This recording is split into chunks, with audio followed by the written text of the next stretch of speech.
Assalamualaikum warahmatullahi wabarakatuh. Ketemu lagi dengan saya Idris Apandi. Di video kali ini saya akan membahas mengenai cara menghitung pajak bumi dan bangunan atau PBB. Namun di sini saya tidak akan menjelaskan apa itu pajak bumi dan bangunan, kemudian apa saja objek dari pajak bumi dan bangunan, tetapi di sini saya akan memfokuskan mengenai cara perhitungan pajak bumi dan bangunan itu sendiri. Di sini saya sudah menyiapkan satu buah contoh soal mengenai cara menghitung pajak bumi dan bangunan. Langsung disimak saja soalnya. Luna memiliki sebidang tanah dengan luas 112 meter persegi dengan harga jual Rp200.000 per meter persegi. Di atasnya berdiri sebuah rumah seluas 70 meter persegi dengan harga jual Rp350.000 per meter persegi.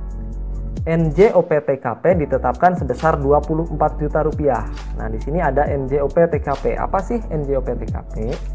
Jadi, NJOP TKP itu adalah nilai jual objek pajak tidak kena pajak. Artinya, dari keseluruhan nilai jual objek pajak ini dibebaskan dari pajak atau tidak kena pajak sebesar Rp24 juta. Kemudian berapakah PBB terutangnya? Langsung saja kita lihat pembahasannya. Yang pertama harus dilakukan adalah kita menghitung nilai jual objek pajaknya.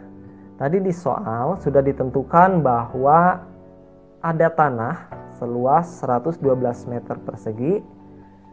Kemudian harga jual per meter perseginya adalah Rp200.000. Jadi 112 dikalikan dengan Rp200.000, ketemulah hasilnya Rp22.400.000. Kemudian ada tanah luasnya 70 meter persegi, harga jualnya adalah Rp350.000.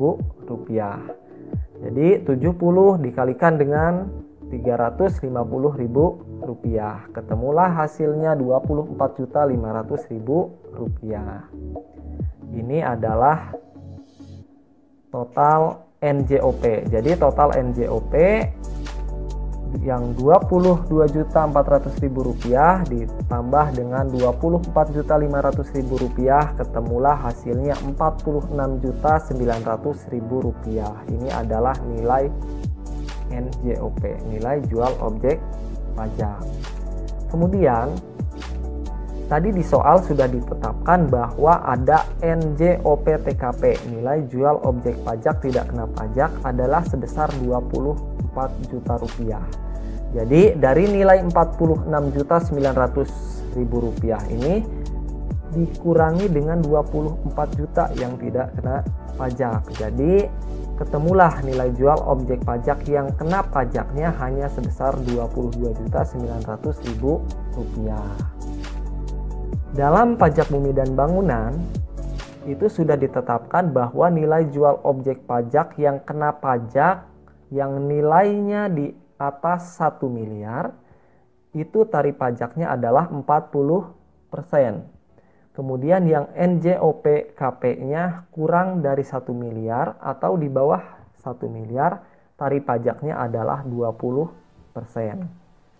Kemudian sudah ditentukan pula tarif tunggal objek pajak untuk pajak bumi dan bangunan adalah 0,5%. Kalau ini sudah ketentuan baku, jadi sudah pasti 0,5%. Tetapi kalau yang 40% dan 20% ini kita melihat dari nilai jual objek pajak yang kena pajaknya. Jadi kalau di atas 1 miliar 40%, kalau yang ininya di bawah 1 miliar berarti 20%. Kebetulan untuk kasus soal kita ini, nilai jual objek pajak yang kena pajaknya di bawah 1 miliar berarti kita menggunakan yang 20%. Jadi Rp22.900.000 ini nanti dikalikan dengan 20%, kemudian dikalikan dengan 0,5%. Seperti ini perhitungan PBB terhutangnya. 20% tadi dikalikan dengan 0,5% dikalikan dengan 22.900.000. 22.900.000 ini adalah nilai NJOP KP, nilai jual objek pajak yang kena pajak. Untuk lebih mudah, cara perhitungannya seperti ini. kita kalikan dulu yang 20% dikalikan dengan 22.900. 20% itu kan adalah 20 per 100. Jadi 20 per 100 dikalikan dengan 22.900. Ketemulah hasilnya Rp4.580.000.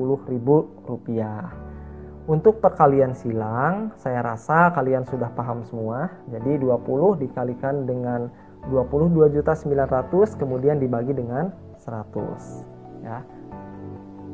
Kemudian kita kalikan yang 0,5% dikalikan dengan hasil perkalian dari yang 20% tadi. Jadi 0,5% itu adalah 0,5 per 100 dikalikan dengan hasil ini tadi, 0,5% dikalikan dengan Rp4.580.000. 0,5 per 100 dikali Rp4.580.000, sehingga ketemulah hasilnya adalah 22.900. 22.900 ini adalah PBB terutangnya. Sudah ketemu hasilnya.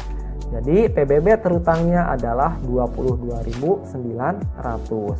Jadi si wajib pajak tadi yang memiliki tanah dan rumah harus membayar pajak sebesar 22.900.